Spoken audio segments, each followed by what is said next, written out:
Buenas tardes y bienvenidos, estimados compañeros, docentes y asistentes en general. En nombre del equipo organizador les doy la más cordial bienvenida a la primera sesión de la Semana de Educación UAR 2021, Educación del Bicentenario en Trascendencia, evento organizado por la carrera de Educación de la Universidad Antonio Ruiz de Montoya, orientado a discutir y conocer mejor sobre temas relacionados a la educación. A lo largo de los siguientes 4 días se realizarán diversas actividades, de las cuales esperamos puedan participar. Soy Elías Macías Paz, estudiante de 4º ciclo de la carrera de Educación Secundaria, con especialización en Ciencias Histórico-Sociales y Filosofía. Y durante la presente jornada los estaré acompañando como moderador de este importante evento. A continuación, brevemente paso a explicarles el cronograma de la presente sesión. Iniciaremos con los mensajes de bienvenida del profesor Alier Ortiz y la representante estudiantil de la carrera, Gemma Remusgo. El profesor Ortiz es docente y jefe de la carrera profesional de educación de la Universidad Antonio Ruiz de Montoya. Asimismo, cuenta con los títulos de Magíster en Política Educativa por la Universidad Alberto Hurtado en Chile y Magíster en Entornos Virtuales de Aprendizaje por la Universidad de Panamá. Luego hablará Gemma, quien actualmente cursa el 7º ciclo en la especialidad de Educación Secundaria en Lengua y Literatura. Seguidamente se dará paso a la primera ronda de expositores, con el siguiente eje temático: la carrera pública magisterial y la política educativa en estado de emergencia, logros, retos, desafíos y consecuencias, y el proceso del bachillerato automático. Para el desarrollo de las presentes temáticas contaremos con las intervenciones de los profesores Manuel Higuinis y Joseph Daher. El profesor Higuinis es licenciado en Sociología por la Universidad Nacional Mayor de San Marcos y cuenta con el título de Magíster en Sociología por la Universidad París 8 Vincennes Saint-Denis, en Francia.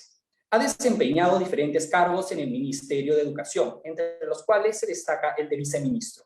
Expondrá sobre la carrera pública magisterial y la política educativa en estado de emergencia. Después será el turno del profesor Joseph Daher, quien es doctor en Historia por la Pontificia Universidad Católica de Chile e historiador por la Pontificia Universidad Católica del Perú. Es profesor principal del Departamento de Humanidades de nuestra Casa de Estudios, donde además se desempeñó como director de la Escuela de Posgrado y jefe de la Oficina de Admisión. Asimismo, fue jefe institucional del Archivo General de la Nación. El día de hoy el profesor Daher nos hablará sobre el proceso del bachillerato automático. Cada intervención contará con un tiempo máximo de 15 minutos. Para facilitar el manejo del tiempo a los expositores, cuando falten 10, 5 y 1 minuto, se les transmitirá de manera privada un pequeño recordatorio. Una vez finalizada esta parte, se procederá a una breve ronda de preguntas, cuya duración será de 5 minutos. La misma mecánica será empleada con la segunda ronda. Cumplido el mencionado plazo, se dará inicio a la segunda ronda, titulada sobre las nuevas competencias docentes post-pandemia y prácticas preprofesionales. Para el desarrollo de las temáticas planteadas, contaremos con la presencia de Alicia Gallo, jefa de la Oficina de Inserción Laboral, OIN, de la UAR. La expositora nos contará sobre qué es la OIN, detallando cuáles son su público objetivo, servicios y extensión. Asimismo, se discutirá acerca del perfil laboral ruicino. ¿Qué perfil laboral proyectan los docentes egresados en la Ruiz? Dentro de este punto, se brindará información sobre bolsas de trabajo, competencias que buscan los empleadores en los docentes al 2021 y consejos para una buena entrevista. Finalmente, con el fin de ampliar los conocimientos del campo señalado, contaremos con la intervención de la profesora Marcela Beriche Lezama, magíster en Educación en la especialidad de Didáctica en la Lectura y Escritura, Universidad Peruana Cayetano Heredia, y doctor en Educación por la Universidad Femenina del Sagrado Corazón, UNIFE. Actualmente se desempeña como docente en 3 universidades, la UAR, UNIFE y Universidad San Ignacio de Loyola. También elabora textos de formación docente y textos escolares y labora como consultora y asesora pedagógica de programas y proyectos educativos y capacitadora de docentes en servicio a nivel nacional. Cuenta con experiencia en asistencia técnica y sistematización de programas y proyectos educativos y una amplia experiencia como docente de educación básica. Sin más preámbulos, a continuación, invito al profesor Alier Ortiz para que nos dé las palabras de bienvenida.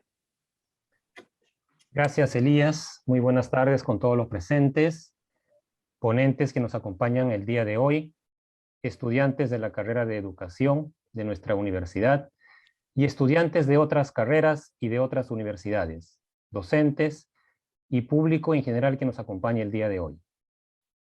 Mi breve intervención en 3 palabras: bienvenida, invitación y agradecimiento. En nombre de la carrera de educación de nuestra universidad, deseo darles la bienvenida a este espacio formativo que es la Semana de Educación. Es tradición en nuestra universidad realizar cada año la Semana de Educación.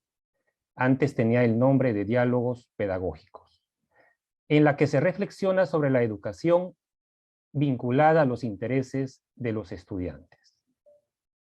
Invitación. La semana que iniciamos hoy es una semana llena de actividades, en la que contaremos con la participación de diversos ponentes, docentes, estudiantes y especialistas. Esperamos que nos puedan acompañar todos los días para reflexionar juntos sobre los temas educativos, en un año significativo para nuestro país, tanto por el bicentenario que nos invita a reflexionar lo avanzado como sociedad y lo que está por hacer, como también por la pandemia y los retos y desafíos que ella nos plantea. Agradecimiento. Mi agradecimiento especial a los estudiantes que se han organizado desde hace varias semanas atrás para pensar y planificar esta semana de educación. Tengo la impresión que desde hace algunos años los estudiantes han tomado posesión de este espacio, dándole una identidad propia por su orientación, por los temas que se abordan, por la dinámica de cada sesión, etc. Es una grata impresión. Por ejemplo, el eslogan o título de la semana es muy significativo. Yo no lo quise tocar. La educación del bicentenario en trascendencia. Recuerdo que el del año pasado fue de corazón a corazón se educa mejor. Esto resume muy bien lo que la UAR pretende como objetivo de formación, que es llegar a los corazones, a que las personas puedan trascender. De modo pues que los protagonistas de esta semana son los estudiantes. En ese sentido, mi agradecimiento especial a Gema Remusgo, representante de la carrera de educación ante el COES, a los delegados de año y a todos los estudiantes que de diferentes maneras han participado y participarán en esta semana. Estoy seguro que este ciclo de actividades de la semana será un espacio formativo para nuestros estudiantes y para todos los asistentes. Muchas gracias.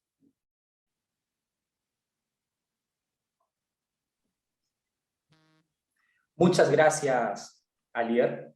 A continuación, la representante estudiantil de la carrera de educación ante la Junta Directiva del Consejo de Estudiantes de nuestra Casa de Estudios, Gema Remusgo, nos dará unas palabras de bienvenida a nombre del estudiantado.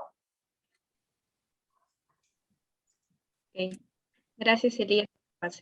Gracias a todos. Bueno,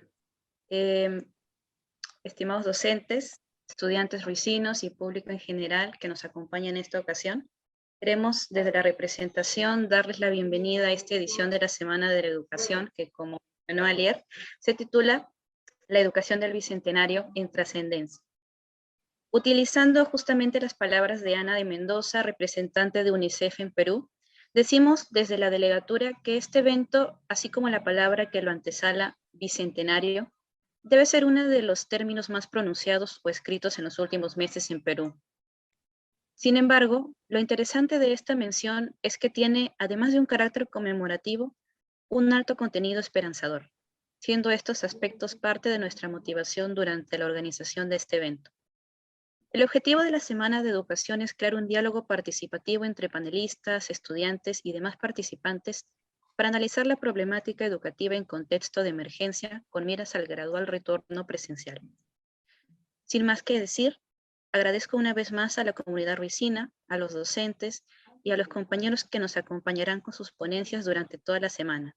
También a nuestro director, Alier, por su apoyo constante para la delegatura, y con una mención especial doy gracias a todo el equipo de delegados de la carrera que me han aportado en todo este tiempo valiosos conocimientos y propuestas desde su propia experiencia y los demás compañeros que nos acompañan.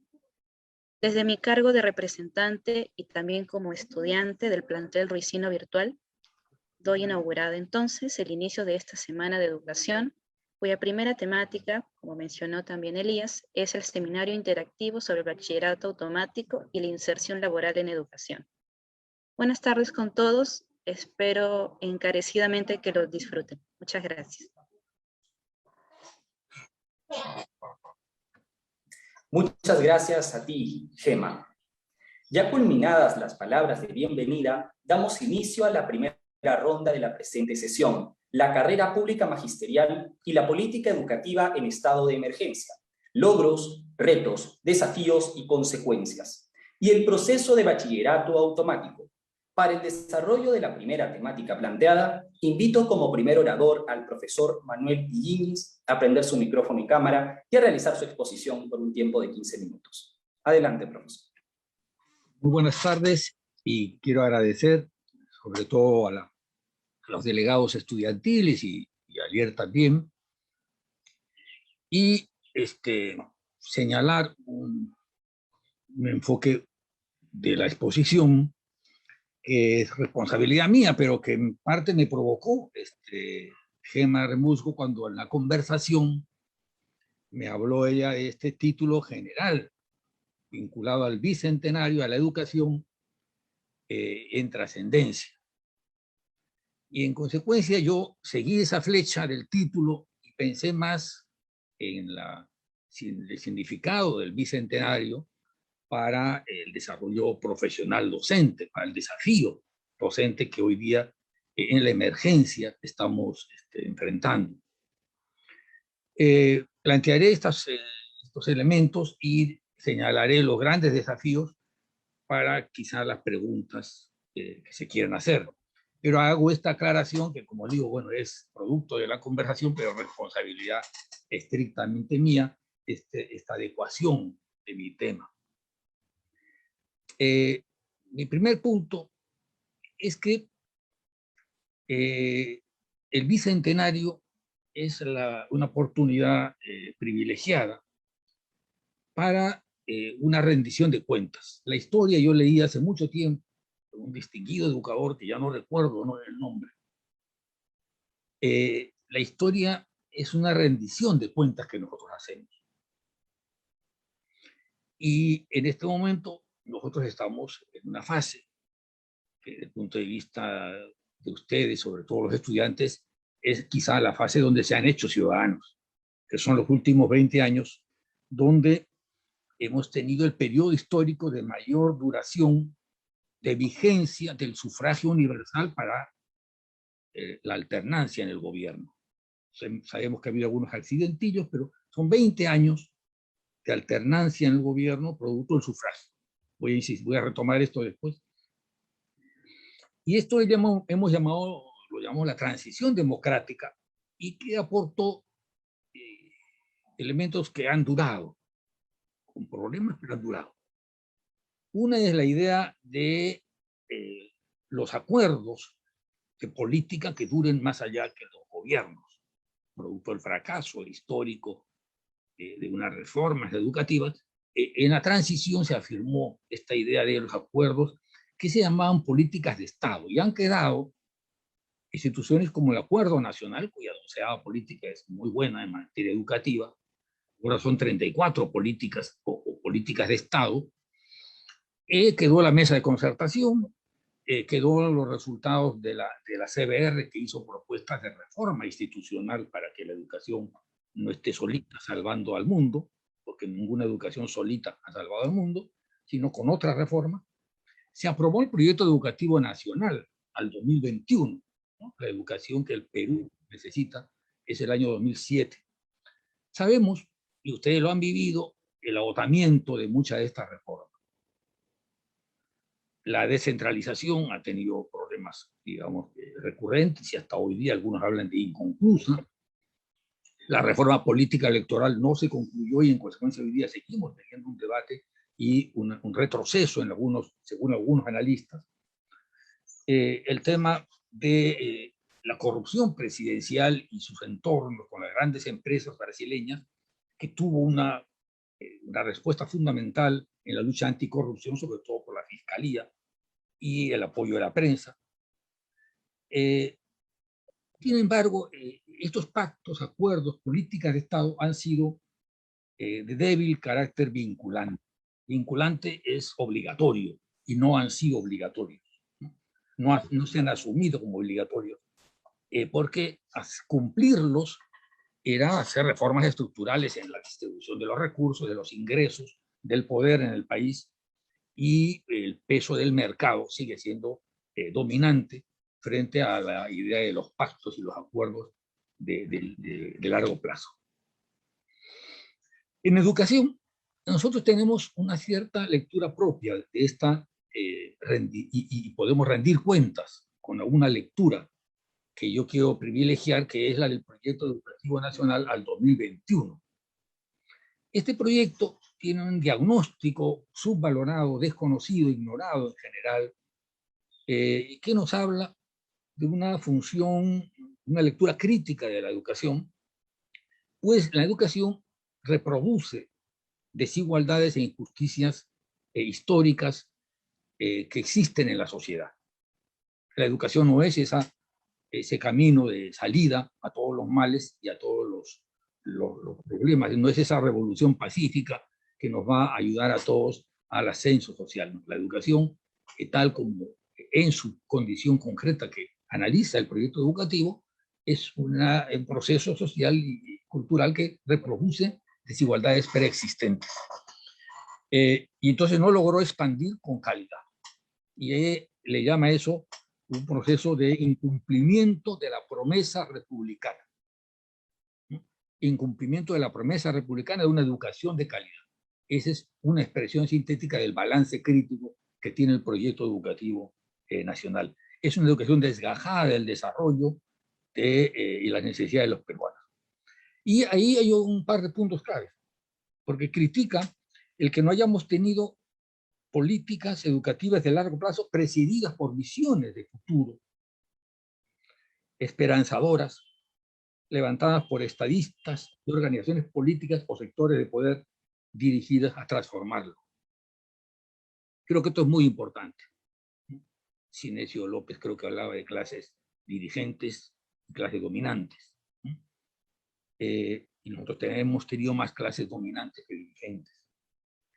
Y entonces, esto en el proyecto educativo actual del 2036, una ciudadanía plena, es tomado también con otro concepto, que es el concepto de que tenemos una educación segregada. ¿No? Y estas lecturas de los dos proyectos son muy importantes para saber un poco nuestras prioridades hacia adelante en cuanto a continuidades y cambios que tenemos que hacer. Entonces, esta idea de que en educación hemos hecho una lectura de esta herencia, de este legado, de estas cuentas que tenemos que rendir al país como educación también en estos 200 años de república y en estos 20 años de democracia. ¿Cómo llegamos al bicentenario? Con múltiples crisis. En la articulación de múltiples crisis, y la crisis del COVID, de la pandemia, es una crisis social global, afecta los aspectos económicos, políticos, morales de toda la sociedad. En un contexto de un neoliberalismo que se impuso tiempo atrás y que nos colocó en una posición desventajosa en la globalización. Estamos en una globalización desigual. Y esta crisis es consensual, ha agudizado las desigualdades preexistentes y más aún, yo pienso que no solamente las ha agudizado, sino que las ha trastocado, las ha modificado, uso una palabra que no me gusta, pero no tengo otra, renovado, pero no renovado porque sean buenas, ¿no? Es que la palabra renovado siempre suena a una especie de mirada saludable, provechosa para la sociedad, ¿no? Renovada quiero decir distinto de las anteriores desigualdades. Se reordena el escenario porque esta crisis no solamente se da en un marco de concentración económica muy grande, se da en un marco de deterioro ambiental también creciente, se da en un marco de crisis política de la democracia con esta intolerancia política, que inclusive es intolerancia racial, ¿no? No se acepta cómo podemos ser gobernados por este señor, ¿no? Estamos mal por el solo hecho, ¿no? más allá de todo análisis y sentimiento de que no deberíamos ser gobernados por quien fue electo por el pueblo. Entonces, todo esto que hemos visto y estamos viviendo el otro día en la librería esta, de intolerancia que erosiona la democracia, nos lleva también a pensar que en educación hay una crisis, y voy a simplemente resumirla. Hay una expresión que siempre me gustó, así que aprovecho para decirla, de una investigadora argentina, Tiramonti, que dice que nuestros sistemas educativos han crecido, los argentinos, ¿no? 50 años, los últimos 60 años, esto lo escribió hace un tiempo, igual el Perú, incorporando más gente, sectores emergentes a la educación. Ojo, lo que ella dice, pero para eso construía fragmentos diferenciados para esa incorporación. En UNESCO se habló circuitos diferenciados de educación. Otra investigadora, también argentina, ¿no?, decía, todos en la educación, pero no todos en la misma educación. Entonces tenemos que incorporamos a sectores sociales, populares, rurales, a la educación, las últimas décadas, pero con escuelas diferentes y currículos diferentes. Unos tienen bachillerato internacional y otros están en una escuela unidocente que pocas horas de clase hace al año. Y eso es naturalizado, eso yo creo insistir. En este balance hemos naturalizado escuelas diferentes, totalmente diferentes, entre un COAR y una escuela unidocente, sobre todo en las zonas rurales. No hay casi nexo, salvo la existencia, con suerte, de un profesional de la educación, que sería el gran elemento igualador o de reducción de la más brutal desigualdad. Un docente en todas esas escuelas tan diversas que tiene el Perú. Y el docente que ha resultado en esta crisis educativa, que acompaña a las otras crisis y las refuerza, es un docente que tiene poco tiempo, hay 2 turnos en el colegio, no maneja un espacio, el espacio lo tiene que compartir con otros docentes que vienen en el turno de tarde, y algunos tienen turno de noche. Eso que se implantó el 60 para dar la cobertura, el acceso, se fue naturalizando y hasta hoy lo tenemos en la educación pública. Esas crisis, quiero simplemente aludir rápidamente a tienen otra crisis que nos está marcando en cuanto a la educación ciudadana que como maestros tenemos como tarea básica, es la crisis de la democracia con tantos presidentes, cambio de cierre del Congreso, censura, la salida de Vizcarra, el gobierno de transición y elección de un gobierno de izquierda como final de la etapa esta de crisis, del 16 al 21, que ha sido muy analizado, muy discutido, pero yo quiero señalar un punto que me gusta mucho para provocar la relación justamente de todo lo que anteriormente decimos diciendo. Esas son las tareas, lo que hemos hablado es abordar esos temas, es abordar las tareas de la educación. Pero el psicoanalista Jorge Brus dice sobre el Bicentenario, ¿no? El ascenso al poder sin fraude alguno de Pedro Castillo, un profesor de Chota de origen campesino, es un dato y un conjunto de imágenes capaces de cuestionar la narrativa dominante del Bicentenario. El problema, dice él, como señaló Freud, la toma de conciencia es solo el inicio del trabajo, indispensable pero insuficiente. Si no da lugar a un proceso transformativo de elaboración, la emergencia de esa parte sabida, no pensada.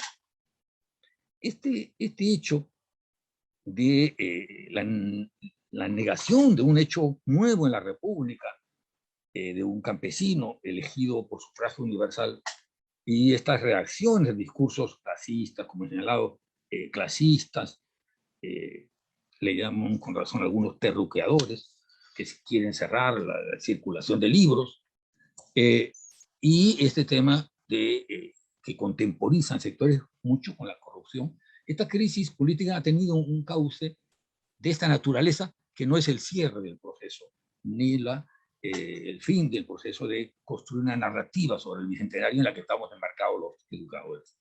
Pero ciertamente que eso ha marcado y marcará, como marcó la movilización para sacar a Merino, Manuel Merino. Te recuerdan, en mi barrio Magdalena, muy cerca acá de la universidad, hubo marchas que yo nunca había visto. En Magdalena yo nunca había estado en una marcha, y estuve en dos. Entonces estamos ante una situación por la cual este cierre de la transición y esta nueva apertura de una nueva etapa con un gobierno de estas características, como dice, obligado a hacer reformas, por su origen también, no solamente su prédica izquierdista, sino su origen social del presidente, nos llevó a declarar que la pandemia ya se venía dando antes de este gobierno, pero estábamos ya en una situación de estado de emergencia. Estado de emergencia del país. ¿Por qué? Porque se producen graves daños a las personas y a la nación. Y se suspendieron los derechos constitucionales, como por ejemplo el derecho a la circulación, ¿no? Se suspende una serie de derechos constitucionales para garantizar el derecho a la salud y la vida como bien primero, bien público principal, por el colapso del sistema sanitario, la catástrofe económica, laboral, social, recordemos los retornantes. Entonces, hay un nuevo caso extraño, es que el Estado es intervencionista y nadie lo objeta. El Estado gasta más plata, tiene más posibilidades al estar en estado de emergencia de liberar recursos públicos, y no hay ningún neoliberal que se queje, que a todo el mundo, acá y en toda parte del mundo, les parece necesario e indispensable para que el daño económico, social, sea menos grave del que de todas maneras va a ocurrir. Y por supuesto, como país que tenemos una experiencia en emergencia y una serie de expresiones de solidaridad masivos en el país, de acatar las disposiciones, de ajustarse, hasta que algunos tenían que estallar y buscar cómo laborar para poder sobrevivir, pero la gran mayoría hemos acatado, hemos cumplido, hemos asumido nuestra responsabilidad ética y social. Y por supuesto que esta experiencia de confinamiento ha llevado a una eclosión digital en muchos aspectos de la vida cotidiana. En educación, lo que hemos hecho es educar en crisis social global. Y ojo, esta es una formulación que no es gratuita, no es accidental. Nosotros nos acomodamos, nos obligaron a suspender las clases, al confinamiento y aislamiento social, y lo aceptamos. El gobierno reaccionó rápidamente con, antes, educamos en condiciones más adversas, con alumnos más pobres, familias más empobrecidas, más inseguras, con más agobio, con más presión social, psicológica, con más carga de situaciones desagradables. O sea, educamos en condiciones de una mayor crisis. Y la política principal, arranco con una, que es la de la educación remota de emergencia, o a través de multimodal, para decirlo de diversas formas.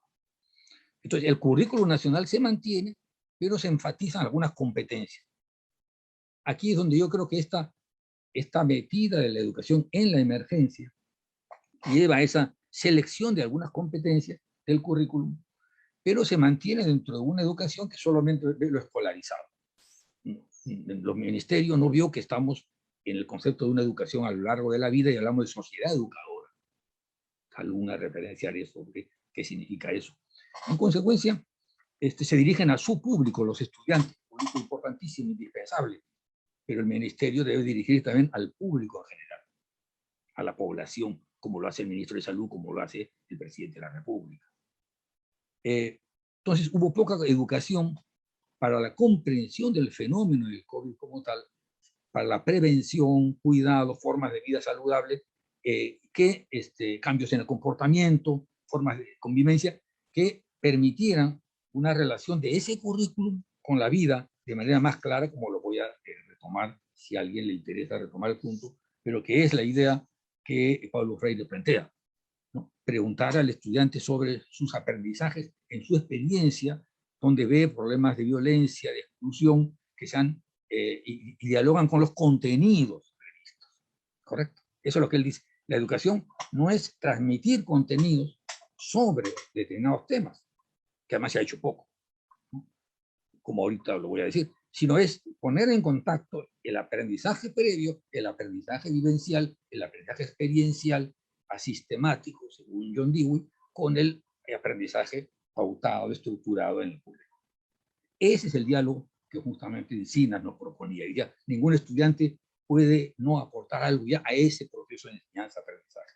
Pero yo creo, ustedes me dirán si me equivoco, yo no he visto materiales casi del Ministerio sobre prevención, el cuidado de la salud, qué es el aerosol, que explica por qué hay que mantener el espacio abierto, qué son los cambios de los comportamientos que están produciendo, los hábitos y acompañamiento emocional. Yo no he visto ningún libro. IRTP acaba de de difundir un trabajo sobre la pandemia como historia. Y eso es muy importante porque ese es un punto que hay que resaltar. Pero es una excepción a mi entender. El currículum se ha mantenido al margen de lo que están aprendiendo en la vida y los medios de comunicación, no solamente en la familia.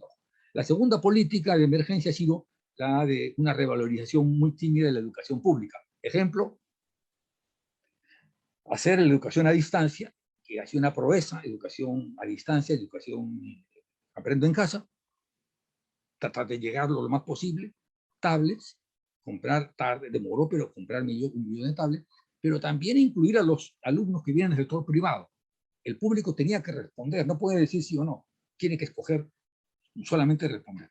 Y la tercera, esa es la segunda política, ¿no? Esta política de una revalorización muy tímida de lo fuera del contexto mundial, que está revalorando mucho lo público, sobre todo en el área de salud. Y la tercera política es aprobar políticas globales. Se aprobó el Proyecto Educativo Nacional, se aprobó el Pacto Perú, ¿no? Y en este proceso de estar en la emergencia, otros educadores han ocupado un lugar preponderante. Los padres, los comunicadores, los especialistas epidemiólogos, el colegio médico, otros colegios profesionales. La prensa ha sido fundamental y hemos escuchado a los científicos de todo el mundo. Pero claro, eso ha significado un menor protagonismo de los docentes, que han tratado de mantener el contacto y llevar adelante el currículum en condiciones muy precarias de conectividad. Y en consecuencia hemos tenido una educación poco vinculada a los temas de la movilización ciudadana por ejemplo, que los indígenas sean incorporados de manera específica y diferenciada en este proceso de tratamiento de la pandemia. Hemos apoyado poco los comités COVID-19, hemos trabajado poco como educación con el Ministerio de Salud y repartirnos, complementar el trabajo de educación de la población y de los propios estudiantes. Y termino esto diciendo que hubo el inicio de una débil presencialidad. 1% ha dicho hoy día la primera ministra Vázquez en abril y 8% en octubre de semipresencialidad en el área rural. Y termino diciendo que esa fue la primera etapa en la cual hemos hecho educación en medio de una emergencia y una crisis global, con todo lo que hemos podido. Hay, sin embargo, una fase que creo que es una de las que estamos viviendo ahora, y que nos desafía a los educadores y al ministerio y a todos, que es esta fase que proviene de la declaración de emergencia del sistema educativo nacional. Entonces, ahí viene el matiz. Una cosa es que a uno lo hayan metido en emergencia, por la emergencia nacional, los graves daños que vive la población y la nación, y la necesidad del confinamiento, y entonces uno tiene que responder, como se ha respondido, con una respuesta de esa naturaleza, por aprendo en casa, recoger a los chicos que han salido de colegios públicos, y varias iniciativas más. Y otra cosa es declarar en estado de emergencia el sistema educativo peruano, y que tiene dos elementos de contexto muy importantes que lo diferencian de la etapa anterior a mi entidad. Uno, el inicio de la vacunación masiva. Cambia el estado de ánimo, vienen las fotos, los selfies, mi abuela por fin se vacunó, estoy más tranquilo, mamá cuando te toca, todo el diálogo y la cultura en torno a esto ha sido pues extraordinaria y de gran emocionalidad. Y lo va a seguir siendo cuando le toque a los chicos. A nuestros chicos también les va a tocar ya están en algunas regiones. Entonces eso cambia el proceso porque hay un doble movimiento mundial. Un extraordinario logro científico y un fracaso moral. Sabemos porque la distribución es desigual y a los países más pobres les llega mal, tarde y a algunos nunca. Por eso que hay demandas fuertes de presión por una redistribución. Y hay también un segundo elemento que es clave en educación, la ampliación de muchas actividades económicas y culturales también. Porque, ojo, cuando se cerraron las escuelas, se cerró todo lo demás que tenga que ver con educación. Educación extraescolar, educación de los comedores populares, educación en las municipalidades, talleres deportivos, todos, miles y miles, decenas de miles que también se suspendieron. Y eso no lo habíamos tomado en cuenta por fijarnos en un punto clave, indispensable, que es la escuela y la escolaridad. Ya hemos tenido una respuesta escolarizada. Y los docentes, entonces, tenemos ahora que pugnar porque esta etapa que viene, esta etapa que estamos viviendo, a mi entender, tenemos que vincular nuestras respuestas a la emergencia, a las urgencias, con las respuestas de cambios estructurales. Porque partimos todo el mundo de la idea de que esta emergencia sanitaria agudiza las desigualdades. Eso está casi, no hay quien lo niegue. Bueno, la consecuencia ahora es que después de 1 año y medio de educar en emergencia, al declararnos nosotros como política de emergencia, es para algo. Y un punto clave es esta relación. Y para eso yo creo que se trata de actualizar el Proyecto Educativo Nacional 2036, que se hizo antes y se aprobó durante la emergencia, pero no se adecuó.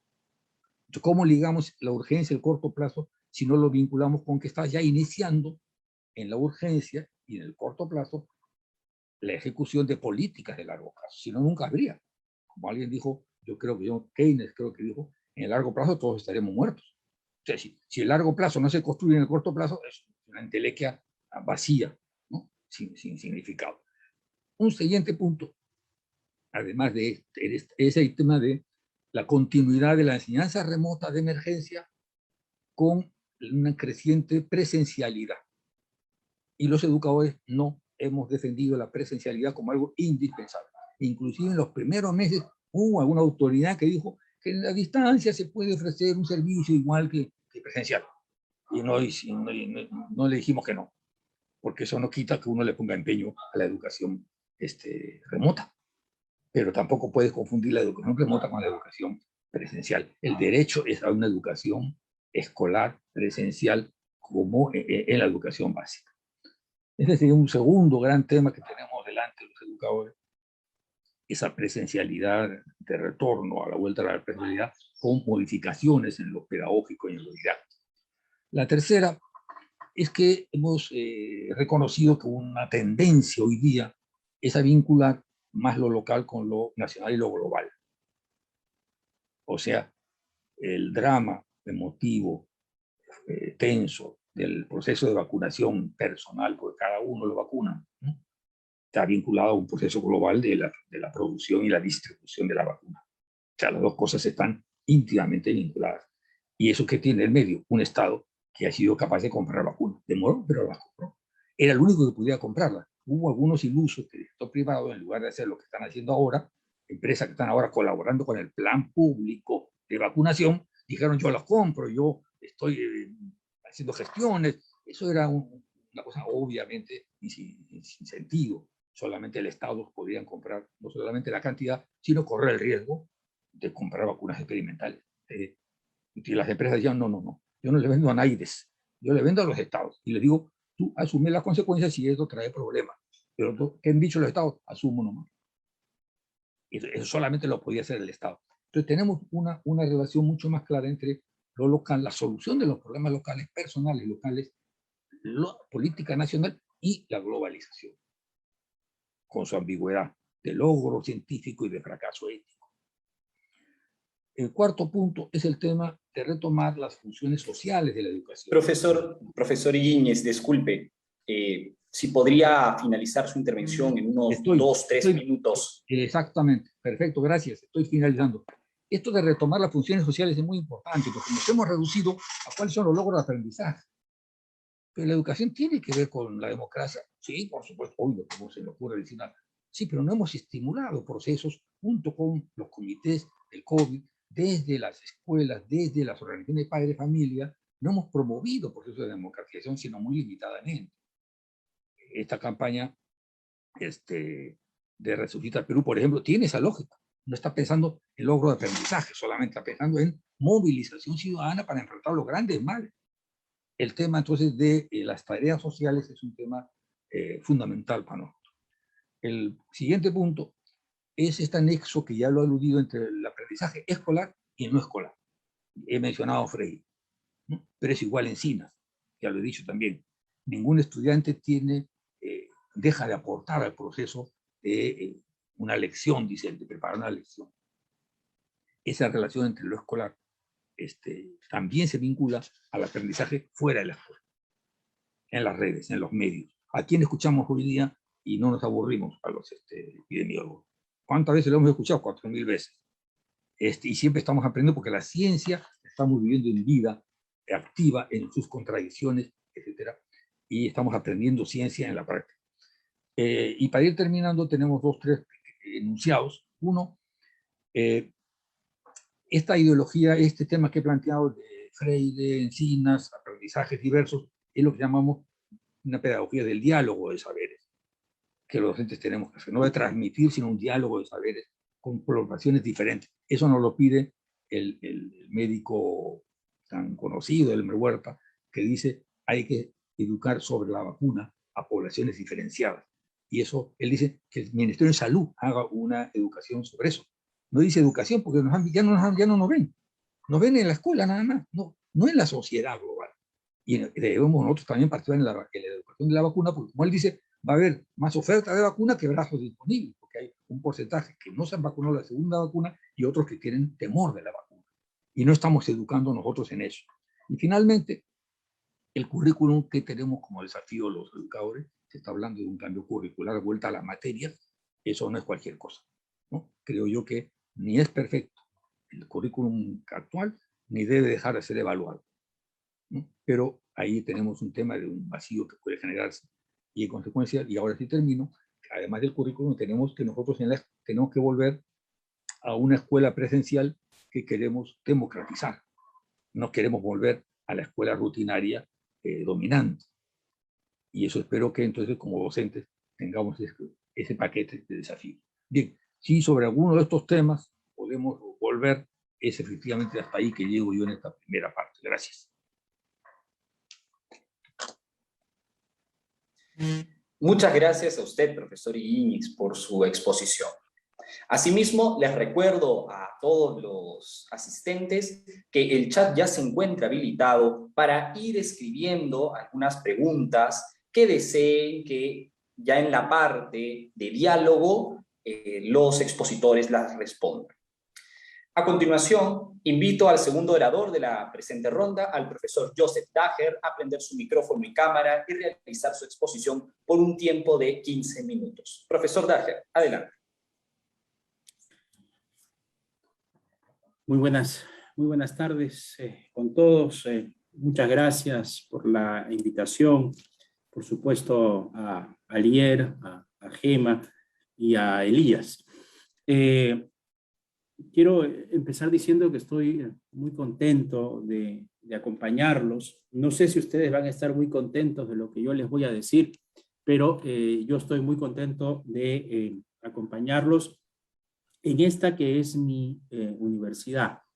Hace más o menos un par de años estoy prestado en otro sitio, pero esta es mi universidad y recibir una invitación como esta para poder compartir algunos conceptos que hacía algunos mesecitos ya que no las recibía, no es una queja, pero casi, me agrada, me satisface y me hace reafirmar ese sentido de pertenencia que tenemos los profesores, los docentes con nuestra institución.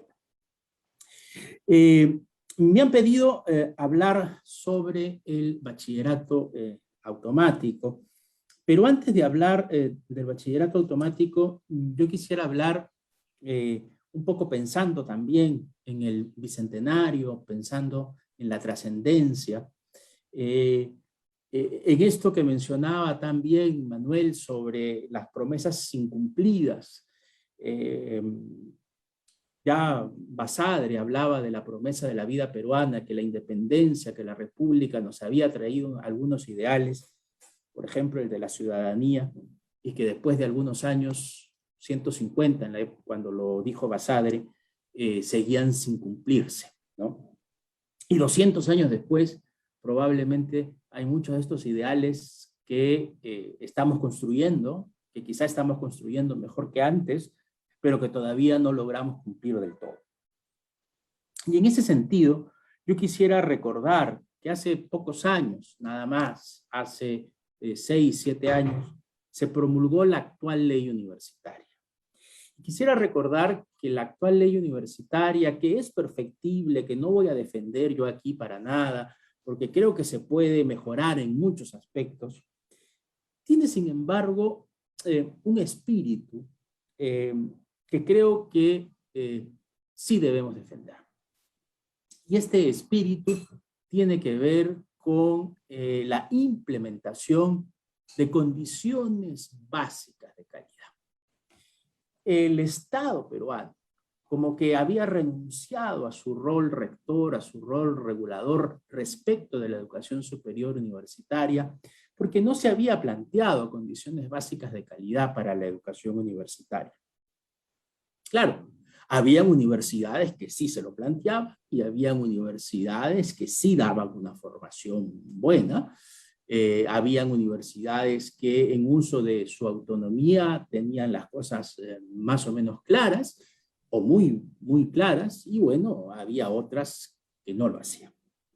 Condiciones básicas de calidad que a mí me gusta dividirlas en lo que podríamos llamar tangible e intangible. Lo tangible tiene que ver con lo que es visible rápidamente. Las aulas, los laboratorios, la infraestructura en general.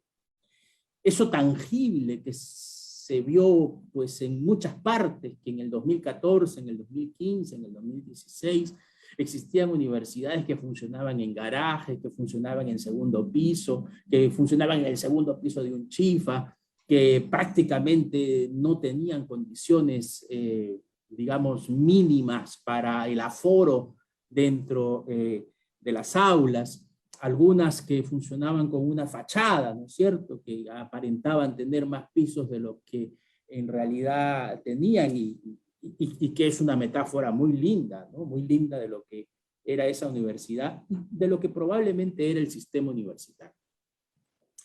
Pero hay condiciones intangibles, hay condiciones que no es fácil ver a primera vista, pero que probablemente son tan importantes como las tangibles. Y eso creo que tiene que ver con la idoneidad de los planes de estudio, con que hay una coherencia, consistencia entre lo que decimos formar y la concreción de eso en los planes de estudio, con la idoneidad de los profesores, con que hayan profesores a tiempo completo, es decir, ya, digamos, estos profesores, como en este caso, en mi caso, ahorita en la universidad que voy, dicto por horas, bueno, en esta nueva normalidad voy, es un decir, ¿no? Sino que al contrario hayan profesores que puedan atender a los alumnos, que estén permanentemente dispuestos a eso, que tengan una oficina, un cubículo o una cafetería donde puedan asesorar a los alumnos, responder preguntas, no estar en la clase e irse volando. Dentro de esas condiciones intangibles, creo yo, está una de las más importantes, que es la investigación. Esta ley, la ley universitaria, siendo, repito, perfectible en muchos aspectos, le da una gran importancia a la investigación. Determina que la investigación es esencial en la vida universitaria. Eso no quiere decir que en toda la universidad se tenga que hacer investigación. Eso no quiere decir que todas las carreras tengan que hacer la misma investigación, pero eso sí quiere decir que la investigación debe convertirse en uno de los ejes de la universidad. Y por eso esta ley estipula que las universidades deben crear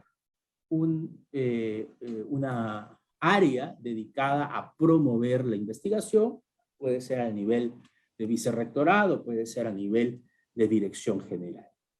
¿Y esto por qué? Porque en su momento nos dimos cuenta que la investigación había pasado a ser, digamos, una especie casi que de ropa decorativa en muchas universidades, ¿no? La universidad había perdido en general su compromiso con la investigación. Teníamos universidades que simplemente no investigaban ni invertían en investigación. Creo que esta ley ha pretendido eso, ha pretendido poner en el eje de la actividad universitaria la investigación. Ahora, no estamos hablando siempre de una investigación de punta, no estamos hablando siempre de una innovación tecnológica, no estamos hablando siempre de generar nuevos conocimientos, sino de lo que los especialistas llaman investigación formativa. En mi concepto, es fundamental en la presencia del pregrado. Yo creo que a nivel del bachillerato, a nivel de la licenciatura, no tenemos que pensar, no tenemos que hacer, no tenemos que exigirle a nuestros alumnos que renueven el conocimiento, que inventen la pólvora. Probablemente ese tipo de investigación es una investigación que debamos pensar para el posgrado. Pero existe la investigación formativa, existe también la recolección de literatura, existe también el estado de la cuestión, existe también una serie de alternativas para fomentar la investigación formativa. Y a eso deberíamos dedicarnos con empeño, con esfuerzo, las universidades, las autoridades, pero también los profesores y, por supuesto, sin duda, los alumnos. Lo que pasa es que esta ley establece que para poder obtener el bachillerato hay que presentar un trabajo de investigación. Un trabajo de investigación, dice la ley, no lo define, pero después dice que para obtener la licenciatura hay que presentar una tesis. Por lo tanto, si para obtener un título posterior al grado hay que presentar una tesis, creo que podemos deducir con facilidad que el trabajo de investigación en el que estaba pensando el especialista que lo sugirió y los congresistas que lo aprobaron, ese es un trabajo de investigación menor al de una tesis. Si además pensamos que lo que usualmente nosotros llamamos tesis para el pregrado en el mundo hoy se asocia más a una tesina, a una monografía más o menos grande, a un artículo, un paper para investigar, vamos dándole la verdadera dimensión que debería tener este trabajo de investigación. Lo digo porque este trabajo de investigación significa, por supuesto, la desaparición del bachillerato automático. La desaparición del bachillerato automático que se basa en el espíritu de la ley que pone la investigación como eje de la vida universitaria. Y que tiene que ver, repito, sobre todo con la investigación formativa. Bueno, la ley se dio en el 2014. Las universidades del 2014 al 2021 han tenido, digamos, algunos años para organizarse, para cambiar sus planes de estudio, para implementar esta organización que dice la ley universitaria y para pensar y repensar las exigencias que vamos a poner para ese trabajo de investigación. En el año 2019, SUNEDU, para ayudar a las universidades o para orientar a las universidades, aprueba un nuevo reglamento del RENATI, este repositorio donde se guardan todos los trabajos de investigación, y en ese nuevo reglamento hace un anexo, el anexo 1, donde define un poco qué debemos entender por trabajo de investigación, qué debemos entender por tesis de licenciatura, qué debemos entender por tesis de maestría, con el propósito de ser muy claros en el sentido que el trabajo de investigación es un trabajo que no requiere, digamos, el nivel de profundidad en la renovación del conocimiento que quizá en una primera impresión podría dar. Además, la ley universitaria, tanto por los lineamientos que dio SUNEDU como los que dio el Ministerio de Educación, tuvo y tomó en cuenta una población en tránsito, es decir, aquellos que estaban matriculados más o menos al darse la ley y un año más, a los cuales no les aplica, digamos, esta disposición. Y además, el año pasado se aprobó, el Congreso de la República aprobó una, digamos, ampliación del bachillerato automático durante todo el 2020 y durante todo el 2021.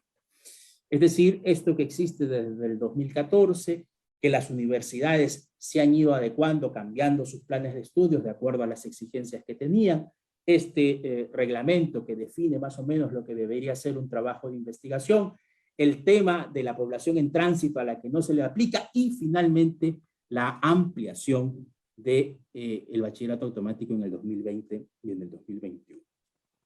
Sin embargo, el Congreso la Comisión de Educación sigue discutiendo la posibilidad de ampliar el bachillerato automático. En la Comisión de Educación se ha aprobado, una propuesta para ampliarlo hasta el 2023. Hubo varias propuestas, habían quienes querían ampliarlo al 24, al 25 y algunos, quién sabe si hasta ponerlo como norma en la ley, ¿no? Claro, ampliar, o mejor dicho, volver a ampliar el bachillerato automático en sí mismo no es una medida que se va a traer abajo la reforma universitaria o algo por el estilo, si es que lo ampliamos temporalmente. Pero sí es una medida que en esta segunda ampliación podría ir, digamos, un poco contracorriente con lo que queremos hacer, un poco contracorriente con nuestro bicentenario, un poco en contracorriente con trascender, un poco en contracorriente con darle a la universidad el eje que debería tener en esta parte intangible, que va un poco contracorriente con la promesa que el sistema universitario debería darnos a todos y debería darle al país sobre la posibilidad de formar cada vez más con competencias que vengan de una investigación formativa.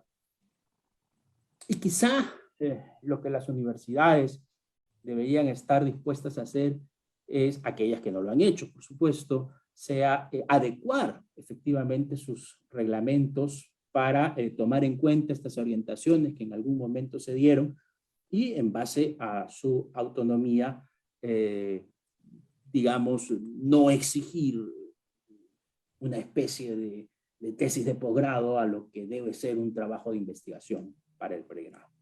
Felizmente, esas universidades que han obtenido el licenciamiento, una de las cosas que se ha evaluado es que tengan bases de datos, ¿no? Que tengan bases de datos. Sin duda, la pandemia ha significado una dificultad para poder hacer investigaciones aún en el nivel formativo. Y creo que eso se explica con la primera ampliación del bachillerato automático. En fin, creo que puedo dejarlo por ahora aquí. Simplemente decirles que esta ley elimina el bachillerato automático precisamente porque pone la investigación formativa en el eje de lo que debe ser la vida universitaria y la vida académica. si bien es cierto, ampliarlo un año más o año y medio más no es una medida que sea atentatoria contra todo lo que se ha venido logrando en estos años, sí va un poco contracorriente con el espíritu y con lo que queremos como país hacer. ¿Qué sistema universitario queremos en el bicentenario? Y si acaso no es la investigación, aunque sea la formativa, una manera de trascender. Muchas gracias.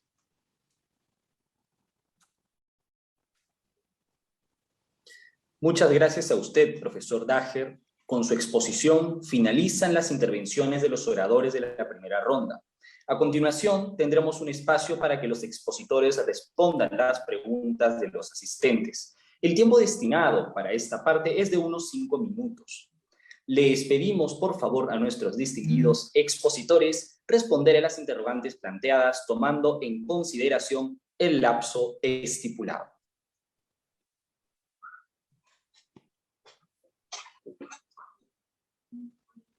Vamos a revisar a ver si se encuentra alguna pregunta proveniente de alguno de los asistentes, formulada ya sea o al profesor Dager o al profesor Illiñis o a ambos en este breve espacio que tenemos por motivos de tiempo.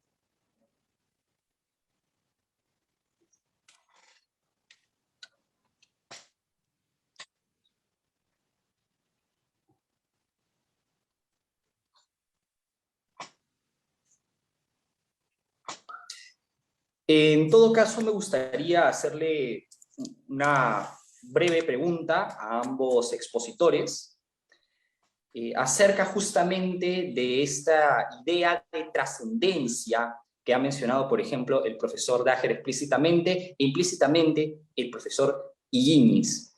Y es en lo referente a, en base a todo este contexto que se ha mencionado, tanto del profesor Dager desde la óptica de la educación superior y el profesor Illiñis con todo este contexto social que se está viviendo. ¿Con qué frase ustedes sintetizarían esta importancia de tener docentes preparados para la coyuntura actual que estamos viviendo? Por un lado, como dice el profesor Dager, con todos estos vaivenes que hay en cuanto a la aplicación completa de la ley universitaria y en cuanto a lo que usted menciona, profesor Illiñis, con todo este contexto social. ¿Con qué frase, con qué enunciado ustedes sintetizarían estas aptitudes que debe tener el docente frente a los escenarios que ustedes han mencionado?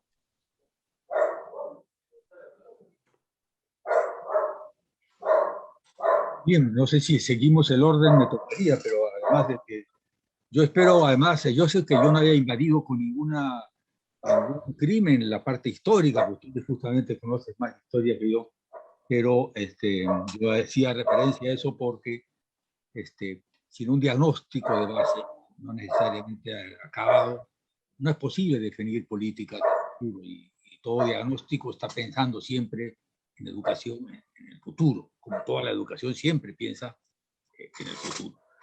Mi reacción primera, sí, es que frente a un proceso de cambio tan fundamental en la vida del país, se vuelve a producir el fenómeno histórico de que también la educación cambia. Frente a los cambios sociales, también la educación tiene procesos de cambio, yo diría inevitablemente. La educación que nosotros conocemos es hija de la industrialización, de los campesinos son sacados de su tierra, van a la ciudad, hay que educar un grupo grande, se crea la educación simultánea. Justamente los jesuitas y La Salle, yo soy de La Salle, estuvieron en ese proceso de crear una educación simultánea para un grupo grande. Obviamente el libro impreso, la imprenta, posibilitó un cambio trascendental en la manera de enseñar lo mismo a todos, que era la pretensión. Sabemos nosotros que eso no ha ocurrido. Bueno, en este cambio ahora tan enorme de fondo, sustantivo que estamos viviendo, la relación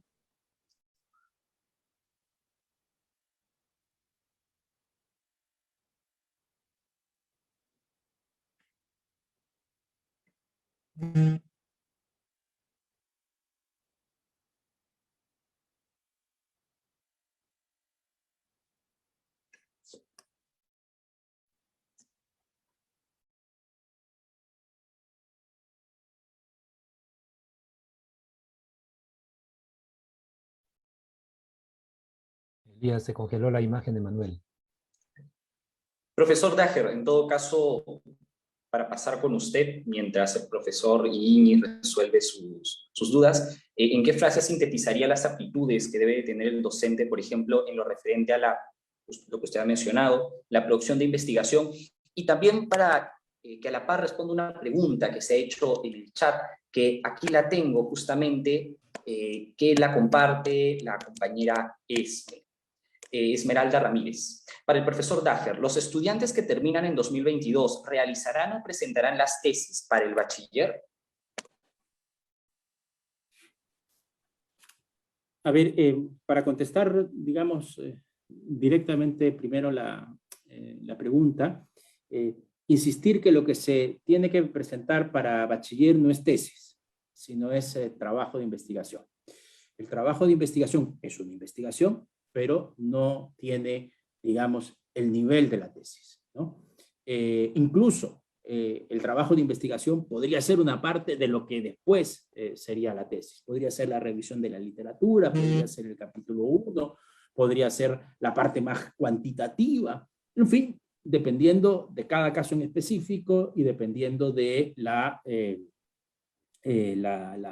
interacción que se tenga con los profesores, con los alumnos. Podría ser, por supuesto, el marco teórico también. En este momento, la normativa que está vigente permite la ampliación del bachillerato automático hasta fines de este año, hasta el 2021. Sin embargo, como yo les comentaba, en la Comisión de Educación se ha aprobado un proyecto que lo amplía hasta el 2023. Si ese proyecto se aprueba en el Pleno, entonces efectivamente los que terminan en el 2022 también estarían, digamos, posibilitados a el bachillerato automático. Ahí, por supuesto, hay algunas universidades que ya están recabando trabajos de investigación, o sea, que ya no están dando el bachillerato automático. Eso la norma también, por supuesto, lo permite. Entonces dependerá también de la adecuación que la propia universidad haga a sus propios reglamentos. Y respecto de la figura del profesor universitario y la investigación, y en general esta nueva experiencia que hemos tenido, yo diría en primer lugar que la posibilidad de las TICs, la posibilidad de las clases, digamos, no presenciales, ha venido para quedarse, ¿no? Yo no imagino un futuro inmediato donde ya no haya esto, es decir, que volvamos a como éramos antes sin nada de esto.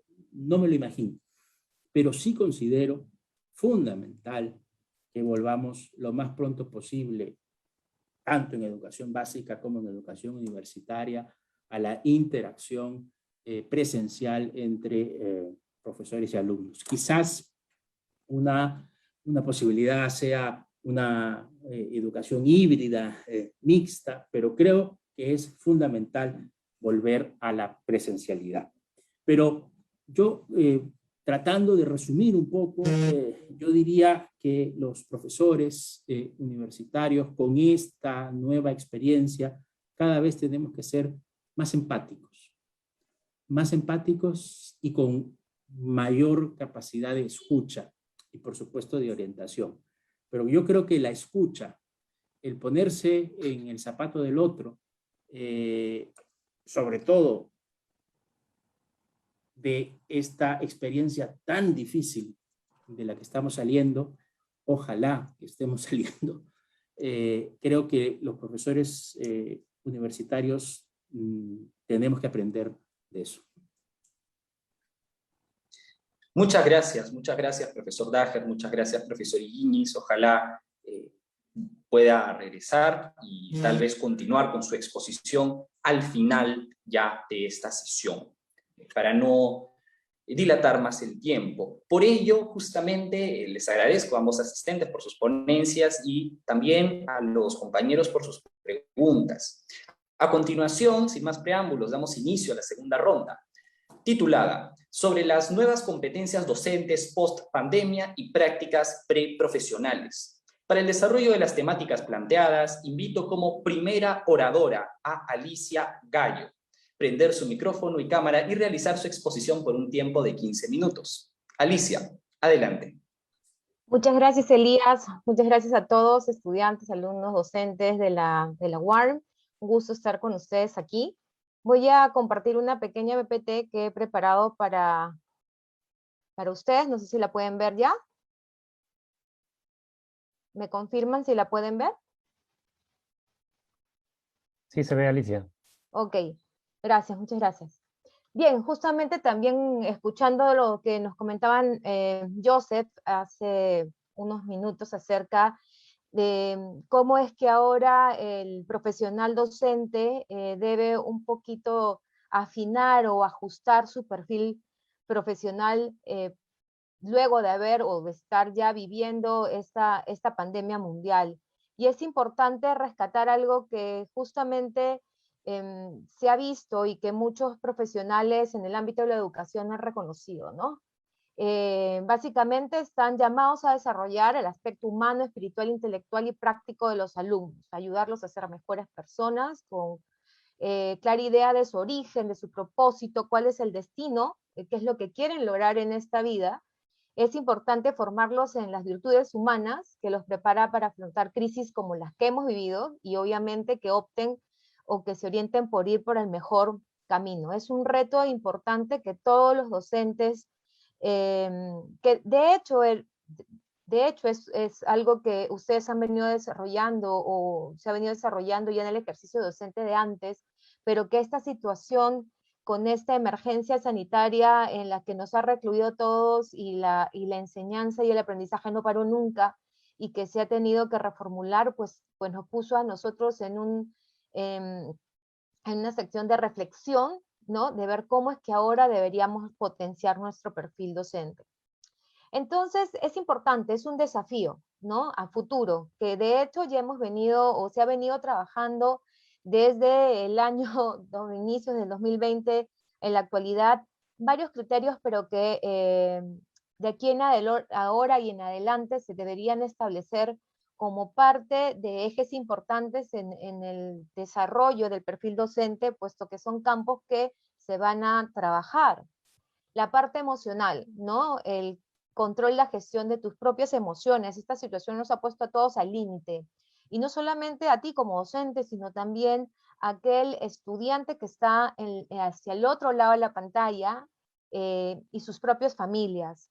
Lo social, ¿no? La implicancia social que significaba eso, cómo poder llegar desde mi rol de docente y también como facilitador y mediador de la enseñanza hacia los lugares más recónditos, hacia aquellos que son menos beneficiados por temas económicos, que no tienen tanto alcance a tener una tableta o poder tener a un docente que pueda llevar su proceso de enseñanza-aprendizaje de la manera más regular o como se venía trabajando.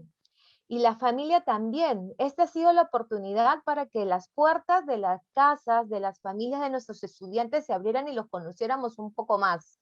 Antes no era así, ¿no? Ellos llegaban al aula, nosotros dábamos nuestra clase, nos involucrábamos con el estudiante directamente, súper enriquecedor la experiencia, pero no teníamos un contacto directo con la familia, a no ser de que habían eventos puntuales que se desarrollaban dentro del colegio, como escuela para padres, hubo alguna reunión con algunos padres de familia por el desempeño académico de sus hijos, pero más allá de eso no había.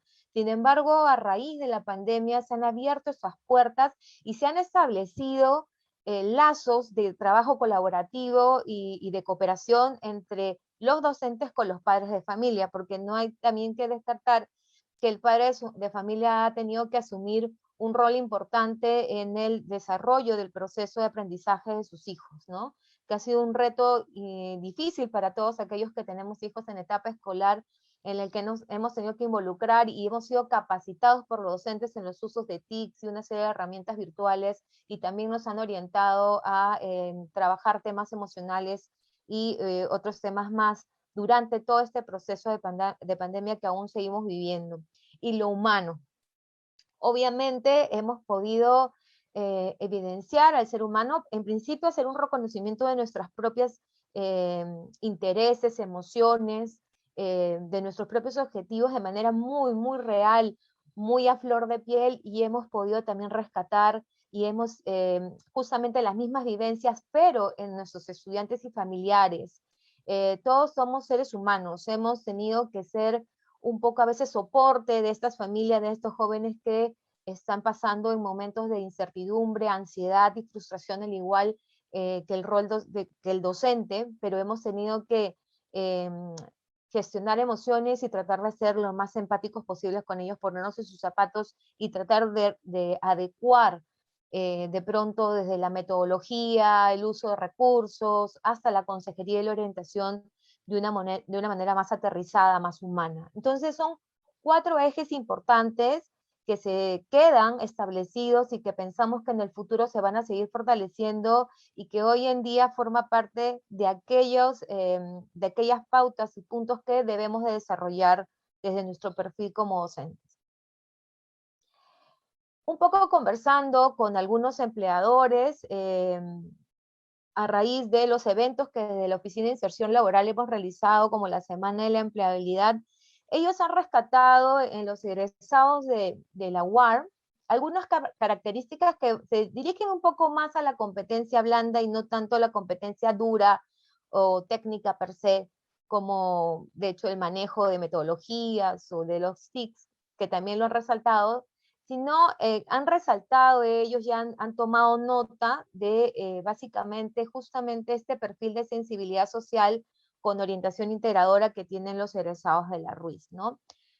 Son jóvenes que están buscando siempre integrar a toda la población académica, la población estudiantil desde sus propias aulas, y luego formar equipos de trabajo integrales donde se involucren a cada uno de los estudiantes dentro de procesos donde todos pueden ir desarrollando de una manera unificada, aunque sabemos que muchos de ellos de pronto van a tener algunas diferencias o van a estar en desventaja que otros, pero siempre buscan integrar a todos los estudiantes e integrar actividades mismas de la sociedad, de la comunidad, en el lugar donde están enseñando en la actualidad, para desarrollar una serie de temas y aprendizajes con la comunidad. Siempre plantean este tipo de proyectos que para los empleadores, en este caso los directores de los colegios, es muy valioso. Tienen un compromiso con la gestión académica muy marcada, ¿no? Son muy responsables, muy de ir actualizándose y utilizando las TICs constantemente, siempre pauteando y siguiendo la norma de la metodología y los contenidos que se tienen que desarrollar ya pauteados por el ministerio.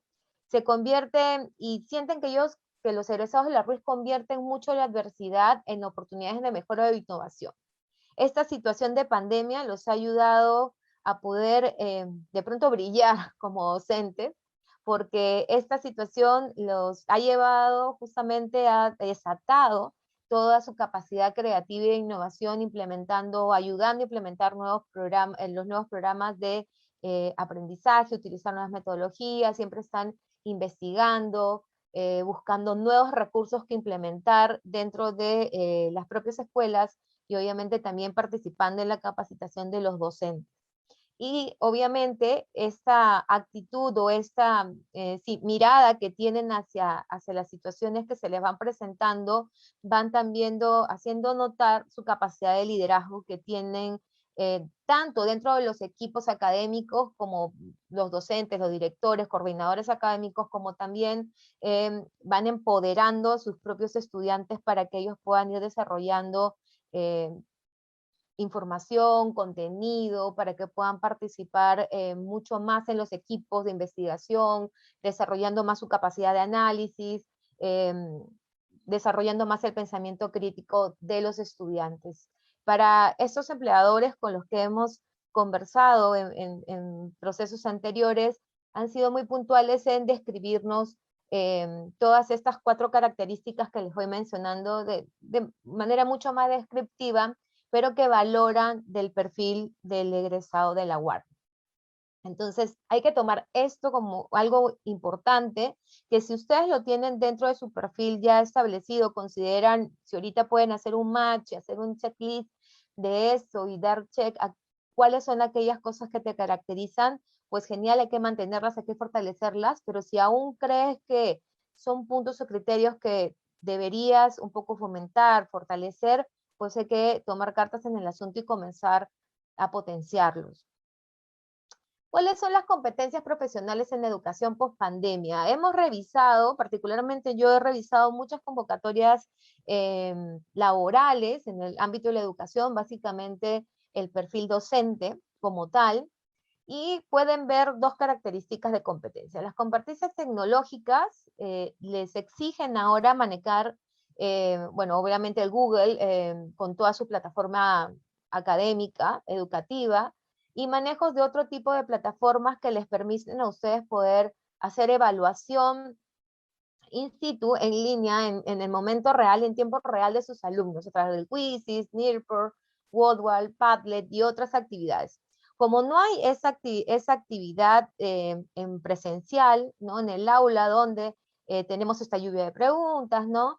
Se hace un poco ese tipo de evaluaciones cuando se hacen las preguntas directamente a los estudiantes para saber si comprendieron, para que ellos puedan formular sus propias apreciaciones de los temas tratados, pues este tipo de herramientas y plataformas son vitales para que ustedes puedan hacer en su símil virtual, poder conocer qué tanto están entendiendo, qué tanto están aprendiendo y están interiorizando la información sus estudiantes.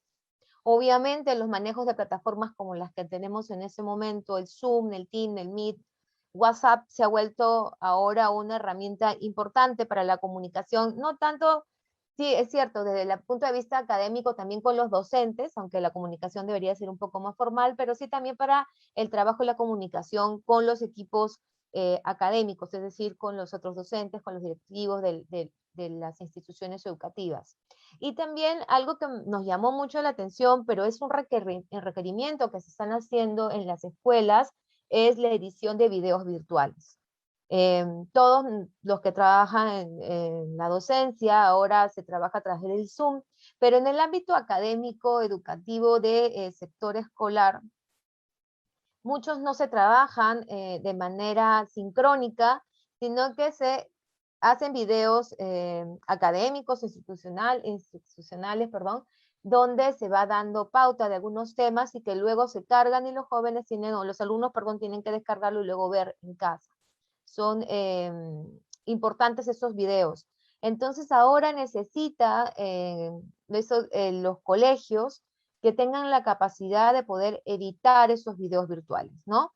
Entonces hay de pronto que empezar a capacitarse en otro tipo de tecnologías, ya de pronto no necesariamente las de antes, ahora hay otros recursos, hay infinidad de recursos ahora para utilizar, de hecho me debo estar quedando corta en la descripción de las competencias tecnológicas, pero es importante que puedan tomarlas en consideración.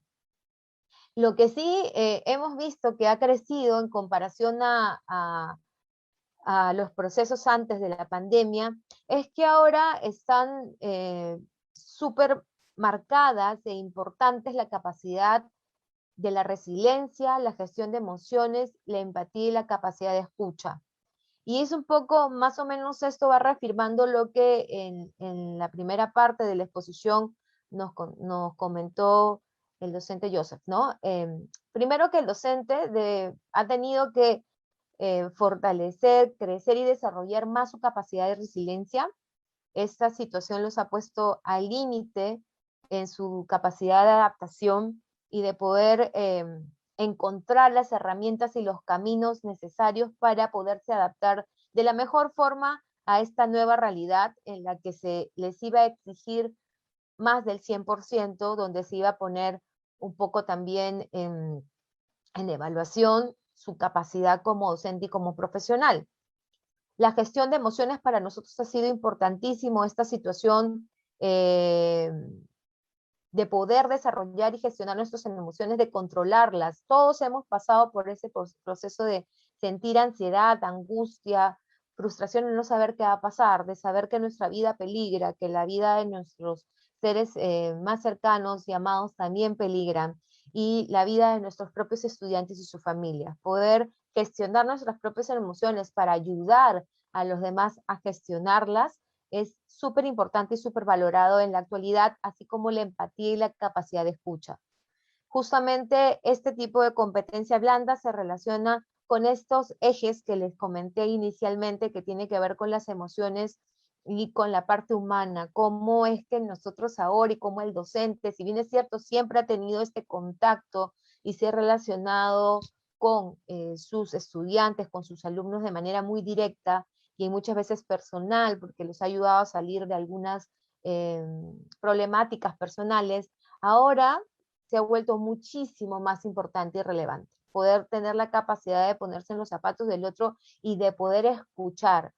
Es importante que el docente pueda recibir alguna capacitación adicional de parte del equipo psicológico, tanto de la entidad educativa en la que trabajen como de manera particular, ¿no? Puesto que ellos le van a brindar las herramientas que van a necesitar ustedes para poder tener brindarle este soporte, este sostén a sus estudiantes.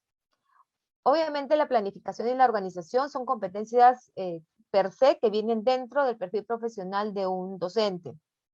Sin embargo, ahora, en vista que los recursos, los materiales que ustedes utilizaban en clase de manera presencial a veces eran hasta más simples, ahora la tecnología, si bien es cierto, nos ha facilitado el trabajo y estamos encontrando símiles de materiales que podemos utilizar en la presencialidad, también en la virtualidad, también es importante poder tomar y planificar y saber utilizar correctamente este tipo de herramientas tecnológicas, los materiales, tomar los tiempos de cuando subo un programa, cuando lo abro, cuando lo utilizo, cómo lo van a utilizar nuestros estudiantes, el tiempo que se va a tomar y para cada actividad y programar, ¿no? Y organizarlo. La resolución de situaciones críticas, obviamente en la parte de, no tenemos esta actividad directa con el estudiante donde podemos observar si hay una mala conducta o hay algún problema, o podemos ver un lenguaje no verbal de nuestros estudiantes y darnos cuenta que algo puede estar sucediendo o o se puede suscitar alguna circunstancia en el aula, puesto que ahora el alumno si decide apaga la cámara y no sabemos nosotros qué está sucediendo detrás. Pero se pueden dar situaciones de pronto complicadas dentro de una clase virtual y el docente tiene que tener la capacidad y la inteligencia emocional para poder solucionar y darle solución a estas situaciones críticas que se puedan presentar. Obviamente su rol de liderazgo ahora asume una preponderancia, ¿no? Es importante que sigan asumiendo su rol de liderazgo dentro de las clases virtuales, manejando los grupos, manejando poder establecer quiénes van a ser de pronto a través de la virtualidad aquellos alumnos que van a formar parte de sus partners, ¿no? Con los quienes ustedes se van a poder apoyar y van a poder con ellos trabajar grupos más pequeños, que los ayuden a ustedes a mantener también el orden y que puedan ser también intermediarios entre ustedes y el grupo general de estudiantes. Y obviamente la creatividad y la innovación, ¿no? Muchos de los docentes han sacado a lucir su capacidad de creatividad e innovación, imponiendo nuevos procesos, nuevas metodologías para poder desarrollar algunas pautas, algunos temas en específico y que se han podido establecer o uniformizar dentro de las instituciones educativas. Entonces, todas estas son las competencias tanto técnicas como blandas que en la actualidad se están solicitando mucho en los perfiles profesionales. Entonces, nuevamente, los invito a poder hacer un check y verificar cuáles son aquellas en las que yo siento que estoy haciendo un buen trabajo y en aquellas que aún pienso que debería hacer ajustes o mejorar o potenciar. Para ello pueden ustedes buscar apoyo con sus propios docentes de la universidad, pueden buscar apoyo con profesionales en psicología que los pueda ayudar a desarrollar y mejorar este tipo de competencias blandas. Y obviamente las técnicas básicamente es capacitación en cursos que pueden ser pagados o no, tutoriales, tenemos infinidad de tutoriales ahora en las redes donde podemos ir formándonos en temas específicos a cero costo. Entonces, la oportunidad de poder potenciar el perfil está allí, solo es cuestión de tomar la decisión de hacerlo y desarrollarlas.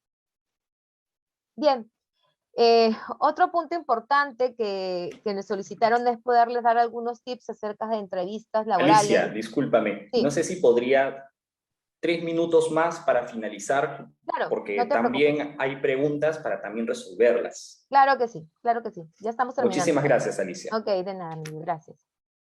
Los tips de las entrevistas, bueno, rápidamente, obviamente, importantísimo informarse sobre la empresa y el cargo, identificar tus propias fortalezas y debilidades, hay que hacer una autorreflexión sobre ello, analizar tus proyectos y tus argumentos, qué es lo que quieres, cómo te proyectas en 3 años, 5 años, por qué te gustaría llegar allí, cuáles son esos argumentos, ¿no?, que sustentan y que hacen sólido ese proyecto a futuro.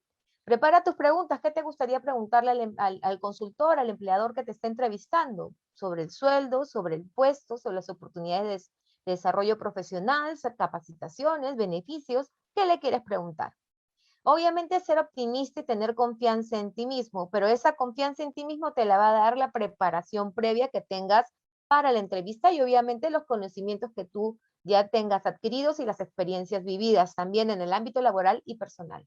La imagen personal es importante, así sea una entrevista virtual. No puedes estar vestido como tú quisieras, tienes que estar vestido igual, de manera formal, las mujeres también igual, maquilladas de manera natural, peinados, que se note la higiene y la limpieza frente a la pantalla.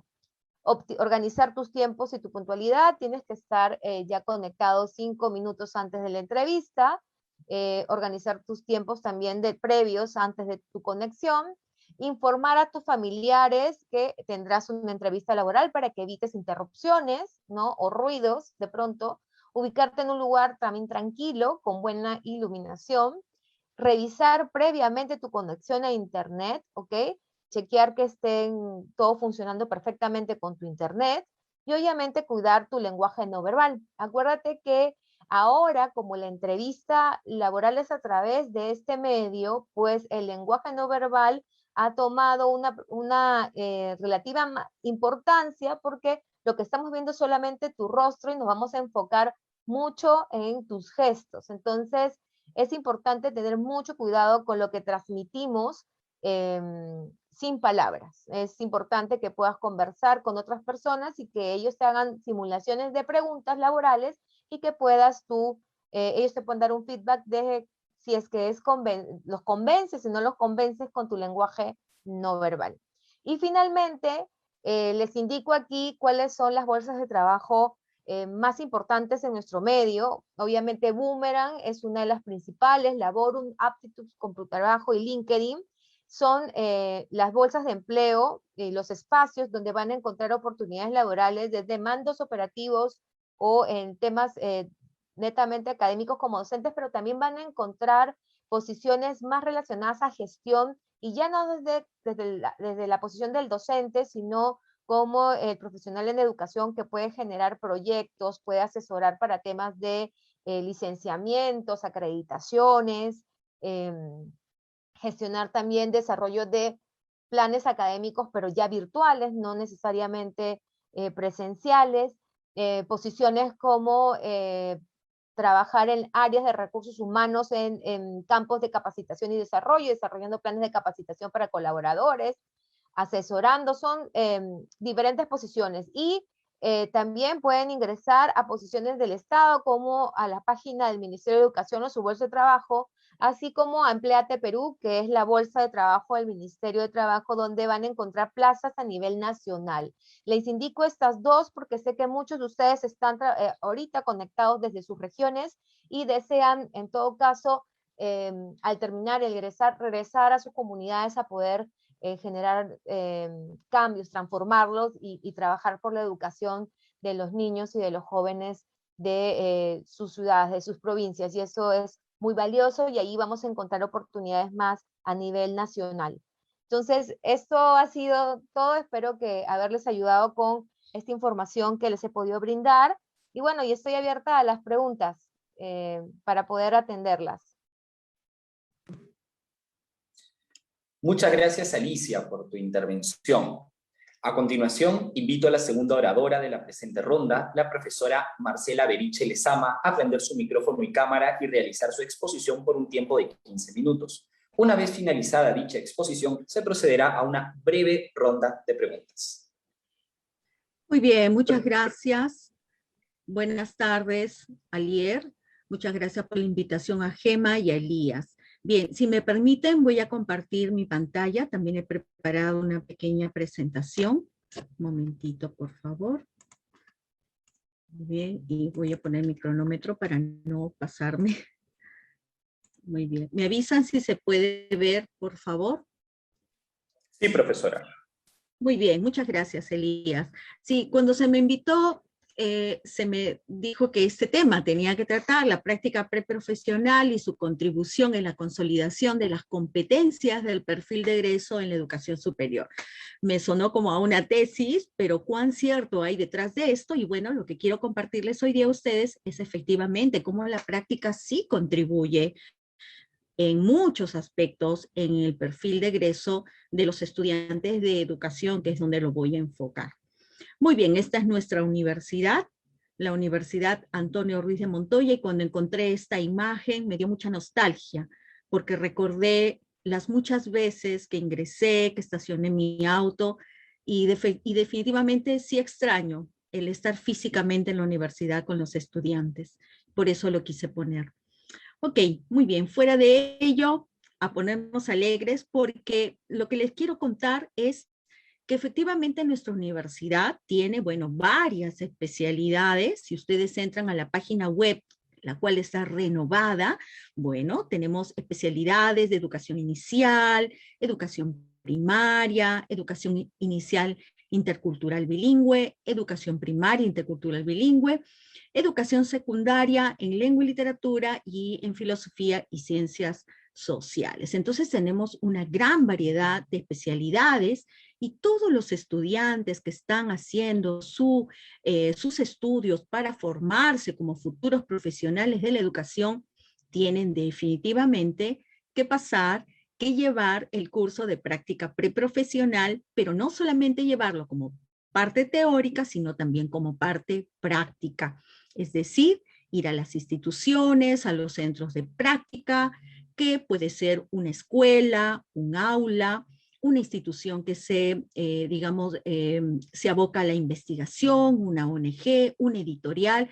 Es decir, se ha diversificado las posibilidades que un profesional de la educación podría, digamos, más adelante, cuando termine, pueda ejercer. Por lo tanto, en la Ruiz tenemos pues estas posibilidades para que el practicante no solamente vaya a una escuela, sino también vaya a estas otras instituciones dedicadas a la educación, a la investigación. Entonces es importante saber cuál es el enfoque de la práctica preprofesional que estamos desarrollando. Bueno, básicamente el enfoque es crítico reflexivo y se realiza pues mediante el acompañamiento que damos al desempeño del practicante, ¿no? Tanto en la universidad, en el curso más teórico, en el taller, en los procesos reflexivos que hacemos, digamos, desde el curso que estoy desarrollando, y también en el centro de práctica. Esto es con el acompañamiento de un jefe de práctica. Ahora, ¿por qué un enfoque crítico reflexivo? Porque queremos que nuestro estudiante pueda, digamos, ser consciente, valorar todos esos aspectos que ha logrado desarrollar a lo largo de su, digamos, de su carrera profesional, ¿no? En las diferentes especialidades que ya he mencionado, y que él pueda valorar y saber y hacer ese checklist de aquello que ya ha logrado como estudiante y aquello que le falta reforzar, ¿no? Y es el espacio de la práctica preprofesional que ayuda al estudiante a ser consciente a través de su propio desempeño. Entonces, a través de los profesores que estamos en constante apoyo, quien les habla, más los jefes de práctica, que muchos de ellos se encuentran aquí presentes, pues hacemos esos procesos críticos reflexivos, ¿no? Para que el estudiante tome las mejores, digamos, alternativas de propuestas, de mejora a su propio desempeño. Pero ¿cómo es el practicante de la Universidad Antonio Ruiz de Montoya, o como le decimos, de la UAR? Bueno, ellos obviamente tienen que desarrollar su práctica preprofesional de una manera ética y comprometida, ¿no? Humanista, porque están formando a niños, a niñas, a jóvenes, y tienen un gran compromiso con lo que están haciendo. Además, este practicante aplica todas esas competencias que ha ido logrando, adquiriendo a lo largo de su formación, de esos 4 años, 5 años, porque la práctica preprofesional la realizamos el último año de su formación.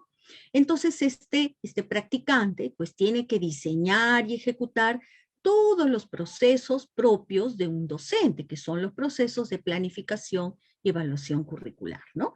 Y si se desempeña en otra área que no sea el aula o la escuela, en otros ámbitos que ya, también tiene que hacer estos procesos de planificación y evaluar probablemente su trabajo, lo que viene desempeñando, ¿no? Además, un practicante tiene que manejar tanto la parte disciplinar de su carrera, de su especialidad, pero también la parte didáctica. Ya lo hemos venido escuchando a lo largo de los otros expositores que me han antecedido. Además, tiene que actuar de manera reflexiva, analizando cada cosa que va haciendo, la toma de decisiones, ¿no? De esa experiencia práctica que va teniendo. Y algo que caracteriza al practicante de la universidad es que se va a enfrentar a diversas situaciones, contextos. Prueba de ello es que ahora tenemos una situación en la cual nos encontramos en la pandemia. Todavía estamos en confinamiento y ellos tienen que tomar ciertas decisiones frente a esas situaciones, ¿no? Muchos de ellos nos comentan, no necesariamente tienen sesiones sincrónicas, como por ejemplo ahora las podemos tener. Muchos de ellos se comunican con sus estudiantes, sus niños a través de un WhatsApp, del Facebook o de otros medios.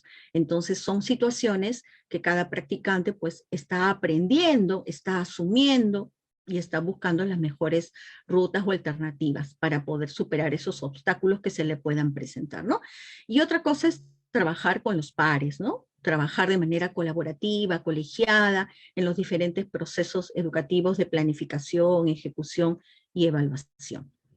Bueno, no les voy a leer todo, pero este es el perfil del egresado de educación de la universidad, ¿no? Este se encuentra en la página web, cualquiera de ustedes lo puede acceder, y vemos allí que en este perfil se expresa que nuestro estudiante de la universidad tiene que generar tanto competencias duras como competencias blandas, ¿no? Ya quien me antecedió en la exposición decía que algo que los empresarios o los futuros empleadores valoran mucho de nuestros estudiantes son esas competencias blandas. Y efectivamente, justo con un grupo de jefes de práctica estamos haciendo un estudio, una investigación